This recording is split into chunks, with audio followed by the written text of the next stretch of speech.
Hello, welcome to Professional Role Development. This is the first of 2 role development courses you will take, including a practicum, PR, Leadership in Nursing. I am Dr. Christy Gonder, Professor Christy. My contact information is at the end of this presentation and also located on the course syllabus. Feel free to reach out anytime with questions, concerns, and any needs. These voice-over slides lectures are intended to complement the information read in the textbook and other resources provided in the Canvas modules. Okay, let's go. I want to begin from an historical perspective. I think this is even more important now in the face of cancel culture.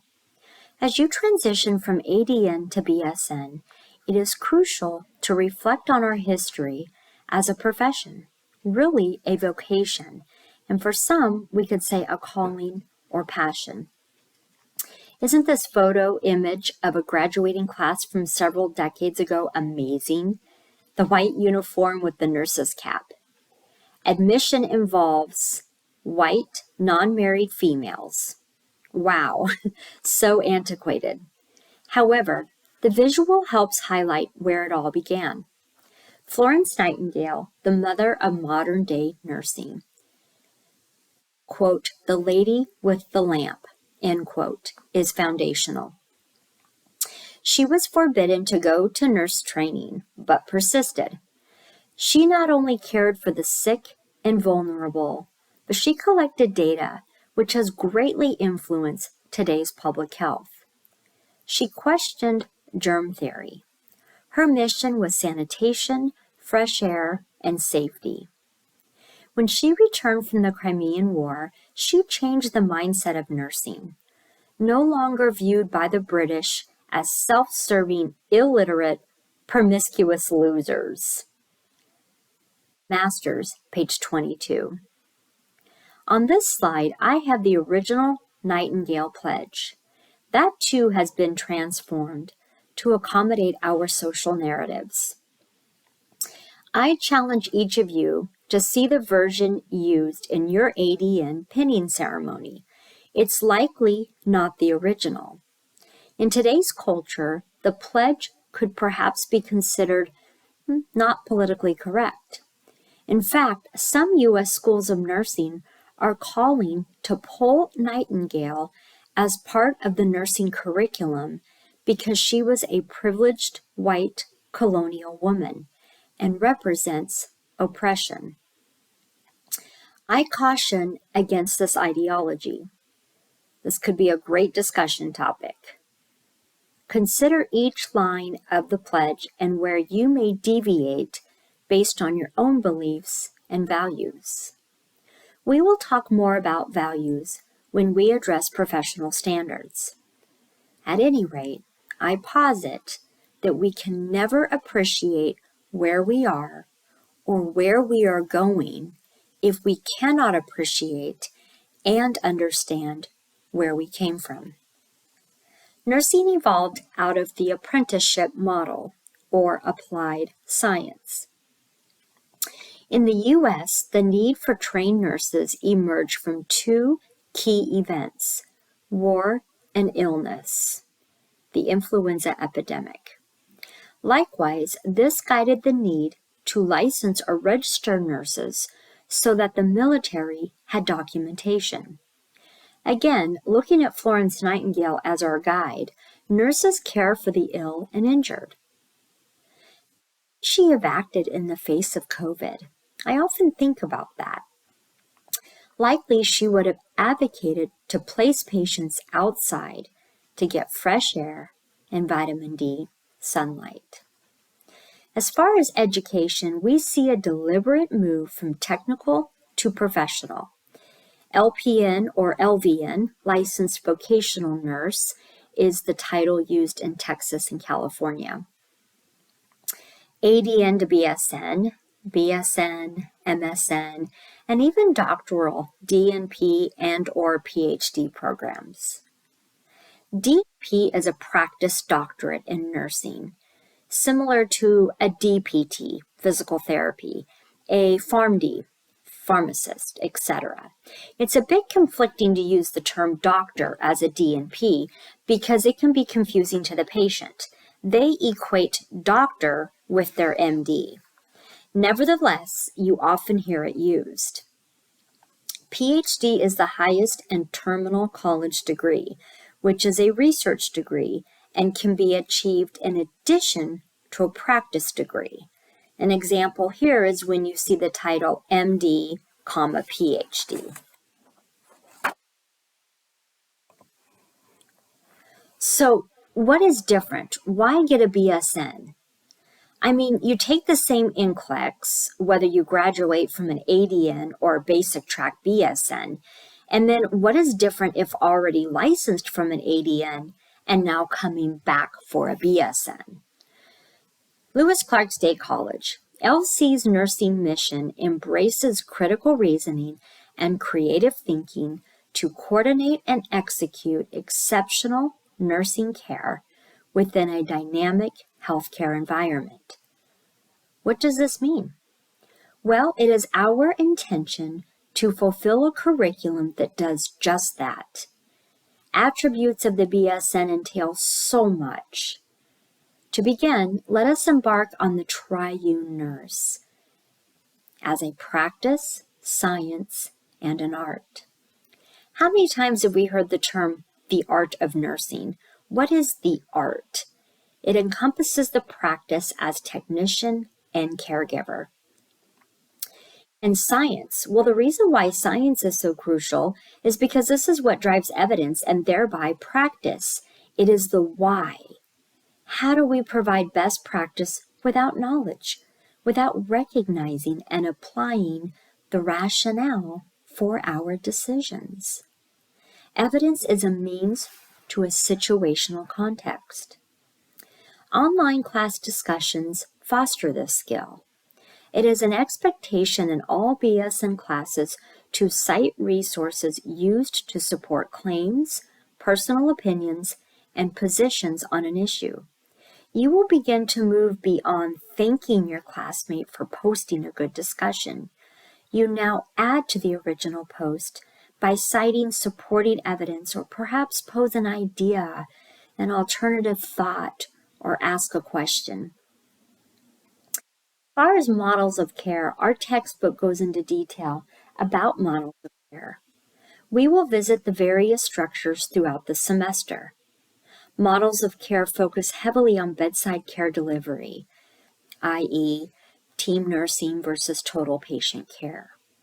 As a manager of care, you oversee those nurses who provide the care, not the patient. I hope this makes sense. We additionally want to consider theory. Theory precedes models. Theory is what generates a model of care and philosophy. Here, of course, we are considering our nurse theorists, such as Nightingale, Martha Rogers, and Virginia Henderson. But we also apply shared theories, i.e., education or learning theory, such as pragmatism and cognitivism, and from leadership, such as transformational and authoritarian.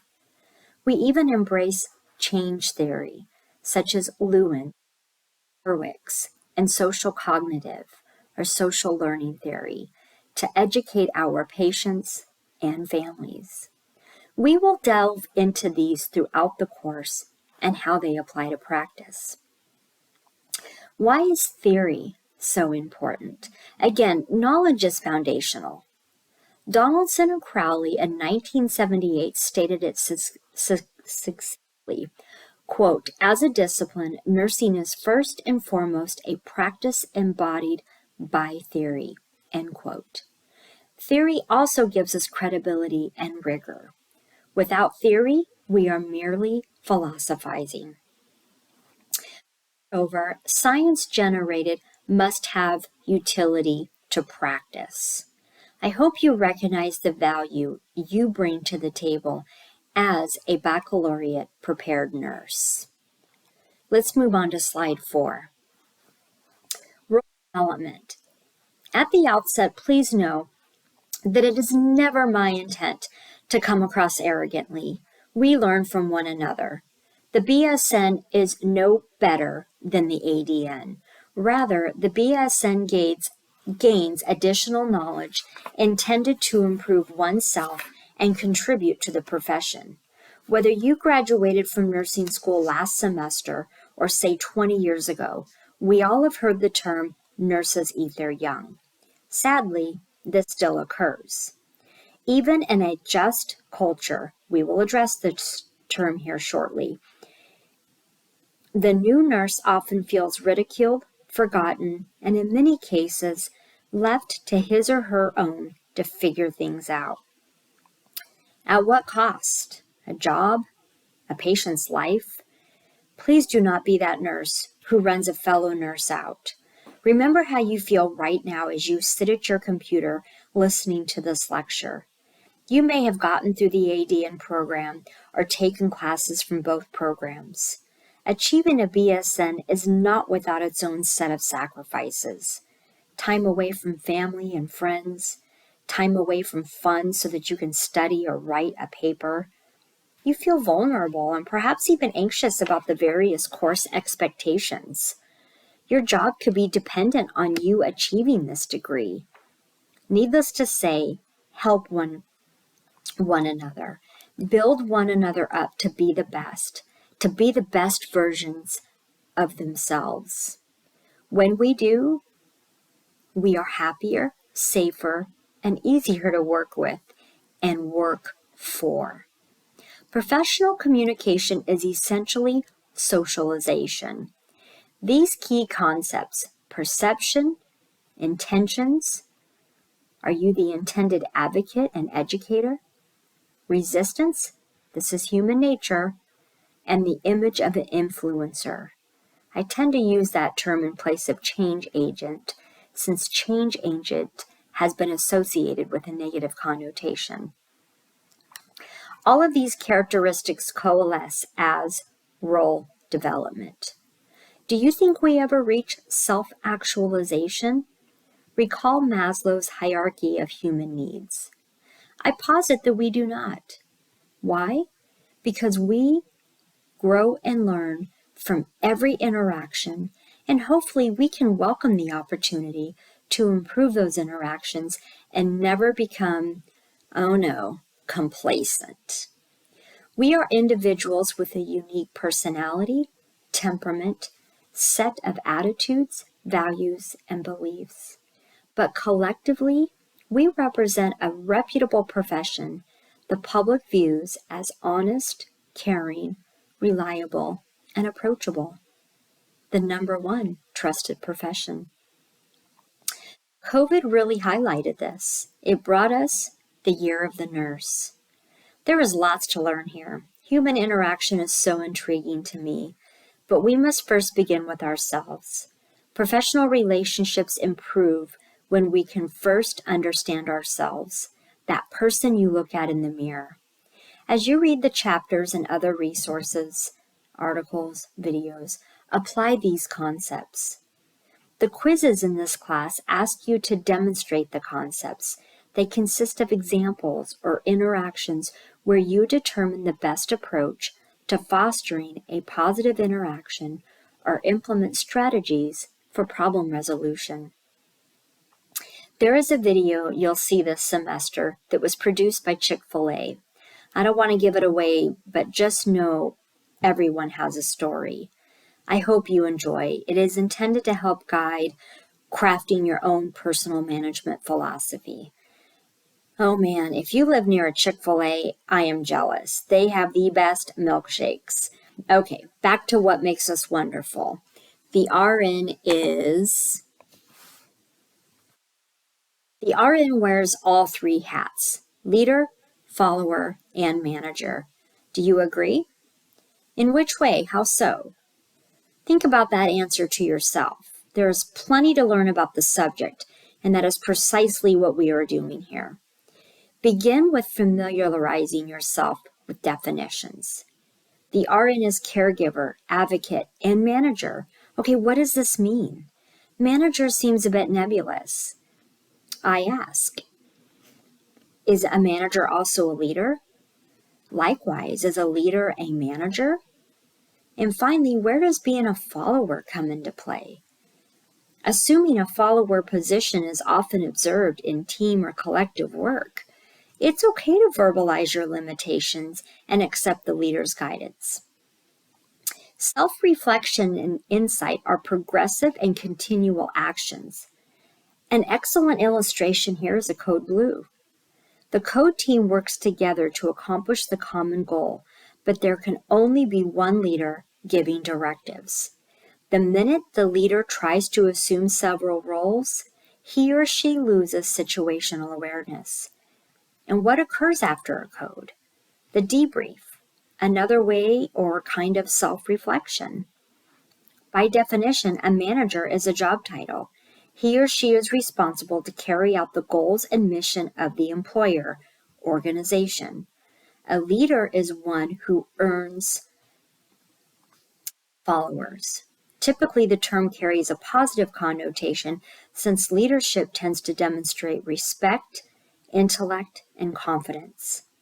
However, leadership styles vary. On one end, you may see autocratic, manage via correction, while on the other hand, see, say, democratic, invite team input, and work collaboratively. In today's healthcare environment, the buzzword is transformational leadership. I love this term. The style inspires the leader to seek opportunities to improve and develop leadership skills to promote high-quality work. There are leaders on the unit who do not have a management title. How does this happen? Many argue that leadership qualities are innate. I believe they can be fostered. Likewise, there are managers who do not gain the respect and confidence of their staff, yet possess an organizational title. Often the terms are used interchangeably, but they are distinct. Role Development 3, this course, NU 413, will focus on manager, while the following or concurrent course, Role Development 4, NU 414, focuses on the role of leader. Often the content and application of these concepts may overlap and thus seem repetitive, but that occurs due to their similarities. Let's move on to professional standards. To begin here, I want to say a just culture fits better under the legal heading that I placed here, because pursuing just causes and seeking equity in all we do as caregivers segues into ethics and moral reasoning. To be just is the art of caring. Earlier, it was stated that each of us come to the profession with our own set of beliefs and values, but we must define what it means to be an RN. There is a reason or reasons why society view the discipline as so honorable. Bioethics refers to ethical issues or decisions related to healthcare. It serves as the umbrella for disciplinary ethics. Nursing ethics falls under the bioethics umbrella, but pertains to practice-based ethical concerns. Moral reasoning is our moral sense.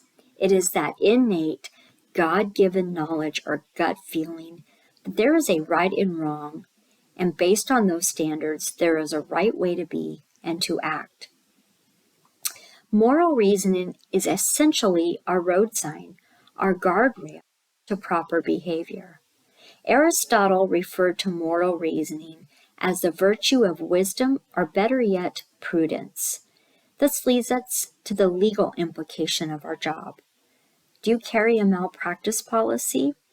Some erroneously believe that if they are employed and have an unencumbered license, they are immune from lawsuits. But this is not the case. I have to admit, I was one of those naive nurses years ago who never thought twice about paying for my own insurance. And I've been an RN now for 27 years because I really believed if and when I was ever called into court, my employer would help. Until I sat in a room with a group of Gonzaga Law students and they laughed at me for such a belief. This is not to say our employers are out to destroy their nurses.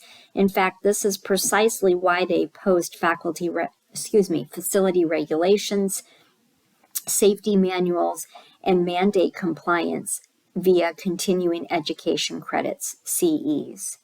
We cannot be held negligent if we function within the standards of practice. However, our license is at risk if personally charged with malpractice or negligence. Typically, if pulled into court, it will be civil, not criminal. The former seeks payment, the latter seeks jail time. Standards of care uphold that a nurse acts within what is reasonable and what is prudent. Malpractice and negligence both fall under what is prudent. Take a look at each of the legal terms placed in this slide. Google the terms. Does Wikipedia, for example, convey the same meaning as our textbook? Fidelity, benevolence, and integrity really align with our moral fortitude as nurses and the basic ethical standards we possess. Hence, the positive public image discussed in the prior slide. Our societal reputation grants us the advantage to impact healthcare beyond nursing issues.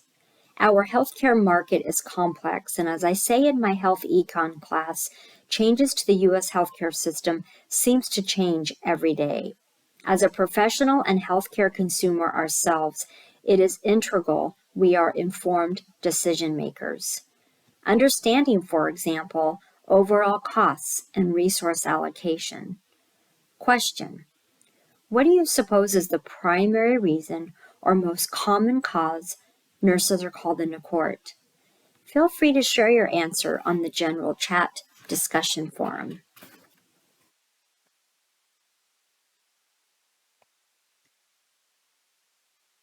See the quote I placed as we wrap up, and a video linked in from YouTube.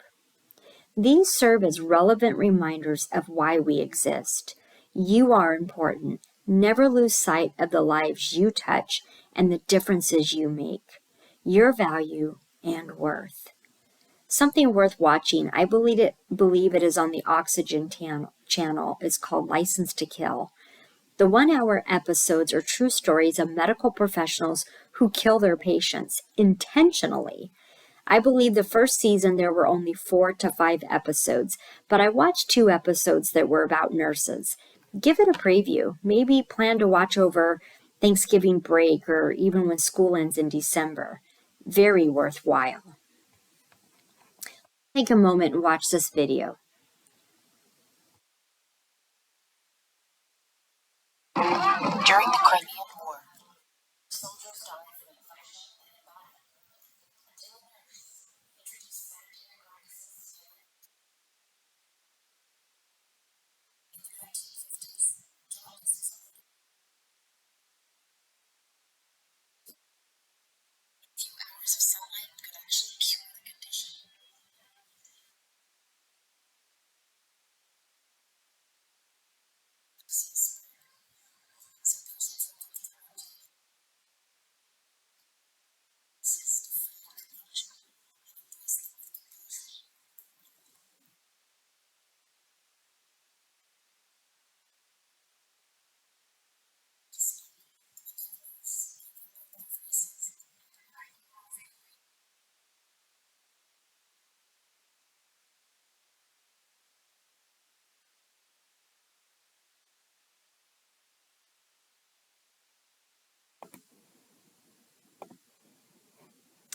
This is the end.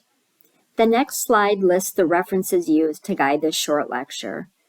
My lectures will typically be succinct to ensure that you can find the time to listen while going about your busy schedule. I am here to facilitate your journey.